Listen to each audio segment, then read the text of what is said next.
Savelle Foy, and I'm so glad you're watching today. You know, I just came out with a brand new message called The 7 Indicators You Have a Dream from God. You know, I recorded this message because I wanted to know, do I have a dream from God? And of course, I stole the message from my dad, Terri Savelle, straight from his notes. He and I did a TV broadcast a while back on the 7 indicators. I said, Dad, this is good stuff. Can I just steal it? So I added some of my own concepts and stories to it. But you know, sometimes you just need assurance, especially when things just aren't going your way and you really thought in your heart things would be different, and especially by now. Sometimes you just need somebody to come along and say, don't worry, you have a dream from God. Satan doesn't roll over and play dead because you have a dream. In fact, you're gonna have to learn to fight. You know, one of my favorite phrases is, well, I don't like it, but I've kind of adapted it, is that you will never outgrow warfare. You must simply learn to fight. And you know, I don't like that phrase because I'm not a fighter. I just wish, even where the devil's concerned, that we could just get along. But you know what? You have an enemy named Satan, and he would love nothing more than for you to settle where you are, settle for mediocrity, settle for not ever fulfilling the plan of God for your life. He would love to wipe you out. So you have to learn to fight. So, one of the indicators I want to share with you today specifically, if you have a dream from God, you've probably experienced resistance, setback, and frustration. That's all one point. Resistance, setback, and frustration. I don't know about you, but I can certainly identify with all of those. You know, resistance, you're going after your dream and it just seems like you've hit a wall and nothing is happening. Setback, it feels like you took 3 steps forward, 2 steps back, but you know what? You're still a step ahead. And then frustration, where you seriously, you know, I'm not trying to make light of this. You seriously just want to pull your hair out. You're crying, you're hurting, you're frustrated, you're disappointed, and it feels like nothing's working. You probably have a dream from God. I want to challenge you today, don't give up.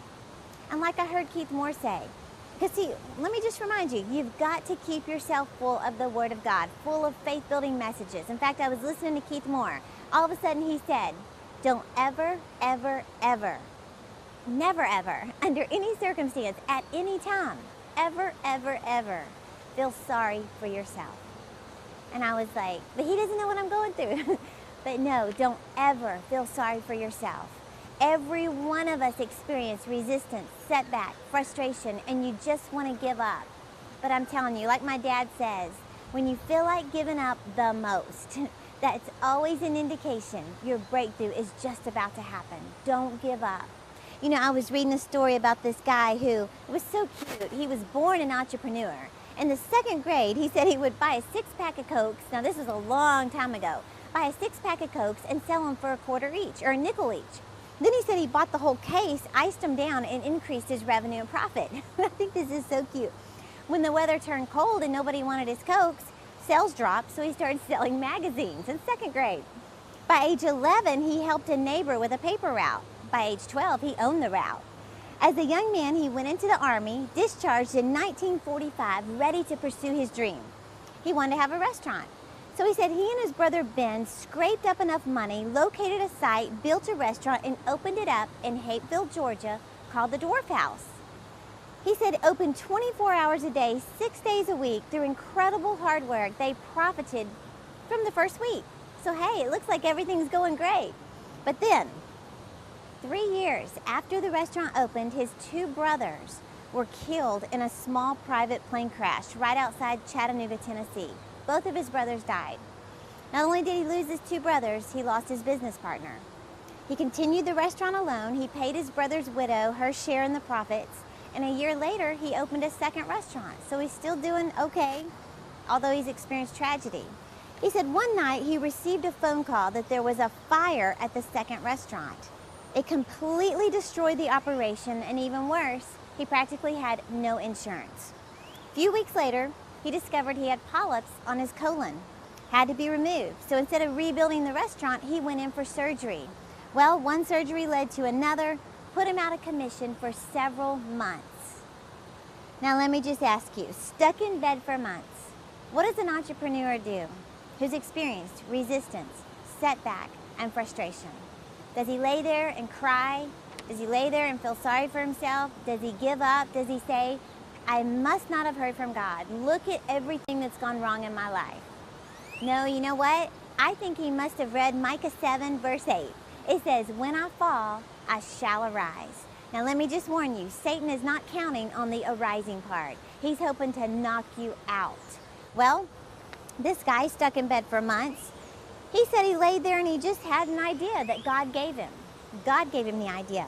He said, what would happen if I took a chicken breast, seasoned it just right, added a bun and the right condiments? The answer became the Chick-fil-A sandwich. That was Truett Cathy. He had a setback turned into a set up for a greater opportunity. And do you know the same thing can happen for you? If you no longer feel sorry for yourself and just face it, every one of us come up against resistance, frustration, setback after setback when we're pursuing our God-given dream. In fact, you know, I heard someone talking about baby eagles, and they were saying that, you know, those little baby eagles, they're born in an egg with a little beak, a little tooth at the end of their beak. They have this little tooth that pokes out. And whenever they are born in that little egg, they have to peck away at that shell and try to break it open. Well, it's a struggle. In fact, they're pecking away over and over and over, and it's obviously a struggle. It's hard, it's difficult. And they said the mama eagle wants to help them. She could just pop that shell open and they would be fine. But do you know what it said about them? They need the struggle. In fact, the struggle prepares them to live the eagle life. I want you to think about that. The struggle you're facing right now, it's preparing you to live the eagle life. You know, I shared recently how when airplanes take off, they don't take off with the wind, they take off against the wind. But you know that wind is meant to lift them higher. Whatever you're going through today, I just want to encourage you, you're not alone. This struggle you're facing, this resistance you've come up against, this frustration that you feel in your heart, let it prepare you to live the eagle life. Hey, you're just writing your own testimony right now. You're living in a testimony, and your story is going to help other people. You know, if I stood here telling you everything has just been easy, I just write the vision, make it plain, and it just happens, you wouldn't want to hear from me. But you know, you're walking in a testimony, and I want you to let God use you to encourage others, but don't give up. If you're enjoying these podcasts, please subscribe to this channel, stay motivated, keep building your faith, get the whole series on the 7 indicators you have a dream from God. I know it's going to keep you focused. Follow us on Instagram, Twitter, Facebook, so I can keep you motivated to go after your dreams. And thank you so much for watching. I'll see you next time.